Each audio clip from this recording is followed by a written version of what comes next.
North Macedonia এটি মূলত ইউরোপের একটি দেশ এবং আপনারা যারা ইউরোপের দেশে ক্যারিয়ার করতে আগ্রহী আছেন ভিডিওটি শেষ পর্যন্ত দেখুন।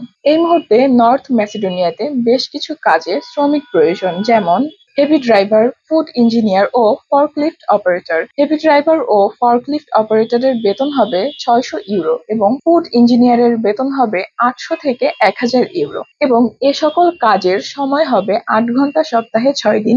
এছাড়াও অন্যান্য সুযোগ সুবিধা হবে নর্থ ম্যাসেডোনিয়ার শ্রম আইন অনুযায়ী এবং এ কাজে অবশ্যই প্রার্থীর কর্ম অভিজ্ঞতা 2 বছর হতে হবে এবং বেসিক ইংলিশ নলেজ জানা থাকতে হবে। আপনারা যারা নর্থ ম্যাসেডোনিয়া বা ইউরোপের এই কাজে যেতে আগ্রহী আছেন, বিস্তারিত জানতে সরাসরি আমাদের অফিসে চলে আসুন। ইমাম ট্রাভেলস অ্যান্ড ট্যুরস লিমিটেড, আমাদের RL 543, ঠিকানা 93/2 চৌধুরী কমপ্লেক্স, পঞ্চম তলা, new airport road, Banani, Kakoli, Dhaka 1213। অথবা যে কোনো ধরনের তথ্য জানতে কল করুন আমাদের স্ক্রিনে দেওয়া নম্বরে।